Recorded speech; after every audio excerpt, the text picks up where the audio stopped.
C'est Joan Laporta qui est à la une aujourd'hui. Il est le nouveau président du Barça. Il retrouve ce poste qu'il avait occupé de 2003 à 2010. Élu président, nous avons vécu ça ensemble hier sur les antennes de beIN Sport en fil rouge dans le CDD. On va y revenir. Mais bien entendu, on ouvre comme d'habitude avec le football anglais. Il y a eu deux gros coups hier. Deux gros coups. Le premier, c'est Manchester United qui est ici, regardez, qui a battu Manchester City. Fin de série pour les Citizens après 21 victoires consécutives.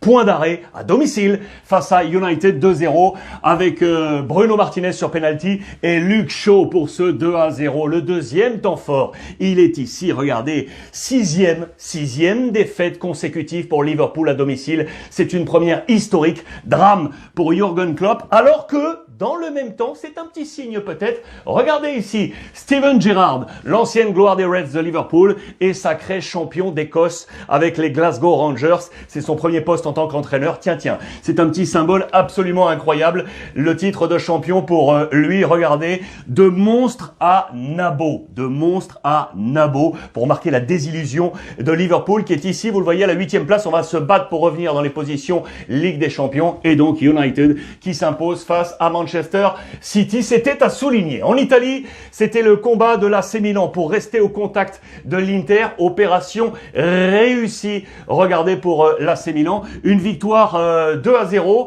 On va y revenir. Regardez, c'était sur la pelouse de l'Hellas Vérone.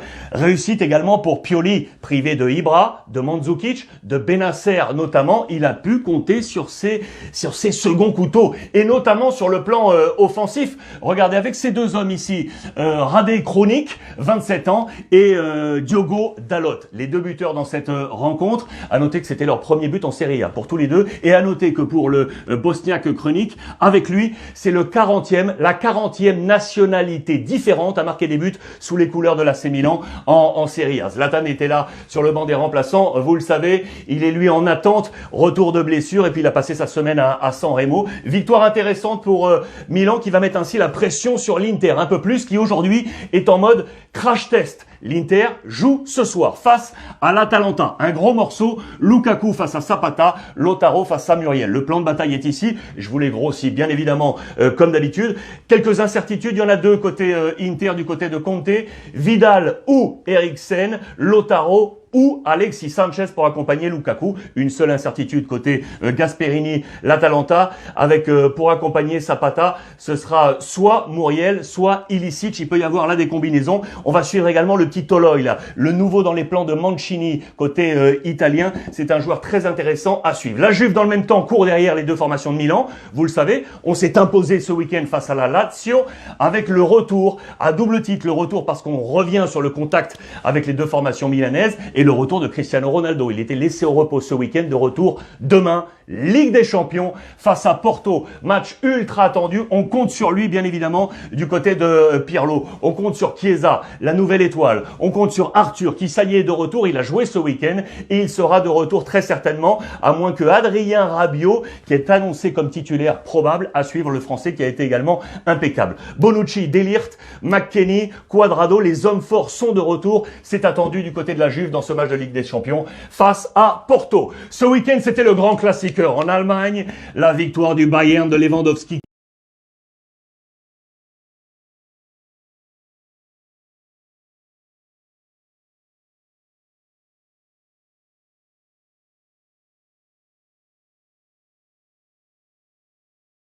Le symbole, il est là. Lewandowski est à la chasse au record et Haaland est resté au sol. Regardez la frustration de Dortmund. Le Borussia Frustmund. Voilà pour ce mot écorché. On est là en tête de ce classement. Le Bayern qui a repris les commandes puisque Leipzig samedi avait pris provisoirement la tête. Le Borussia est ici avec 39 points à la chasse des places Ligue des Champions pour le Borussia Dortmund. Incidence, regardez dans le 11 de départ type de cette Bundesliga. Regardez les notes de ce match Bayern Dortmund. Vous le savez, en Allemagne, la note de 1 est la meilleure. Sur 5, 1 est la meilleure. Haaland a pris un 1 sur 5. Il est logiquement dans le 11 de départ. Et le reste, regardez, c'est l'ossature du Bayern Munich. Lewandowski a pris la meilleure note également. Il est là. Coman a pris un bon 2 sur 5.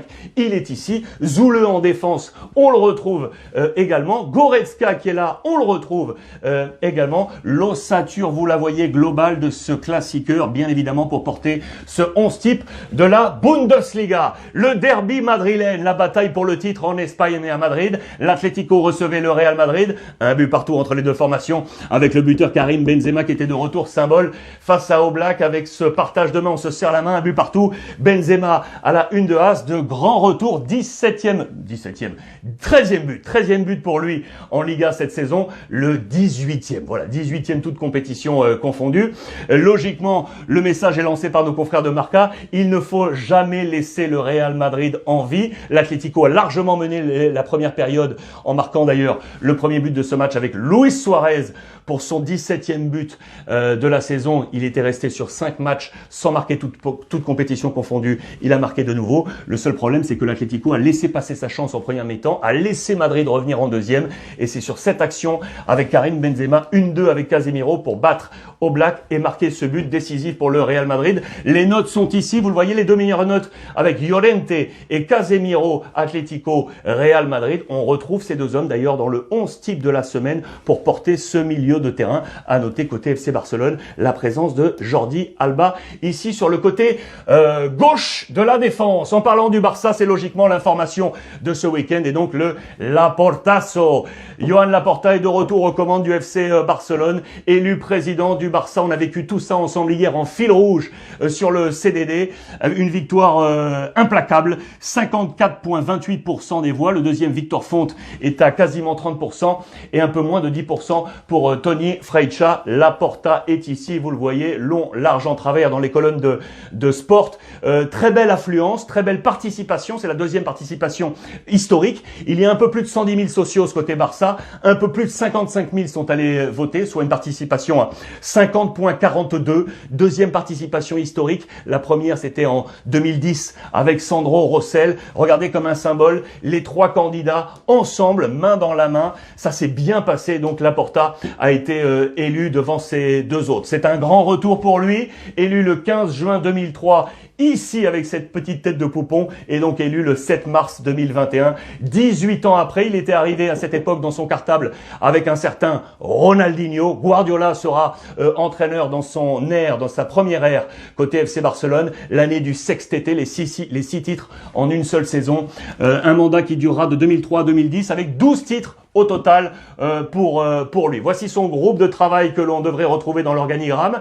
Il était le premier des trois candidats à aller voter et son premier message a été bien évidemment pour Lionel Messi. C'est le premier gros sujet, vous le savez, dans ses contrats. Il sera mercredi à Paris pour le match retour Parc des Princes. En parlant de Lionel Messi, à noter que l'Argentin est venu voter. C'est la première fois que Messi votait aux élections côté FC Barcelone. Il est venu avec son aîné Thiago, Luis Enrique, Carles Puyol était là, Bartomeu en plein Barça Gate était là également, Sandro Rosell, Tusquets, il y avait du Alba, du Riqui Puig, les VIPs, les VIP du Barça sont venus voter côté FC Barcelone et voici en 121 ans tous les présidents du FC Barcelone et donc Laporta qui retrouve ce siège de président entre les deux, Sandro Rosell et Bartomeu. L'information majeure en France, elle concerne l'Olympique de Marseille et regardez à la une de la Provence le ridicule.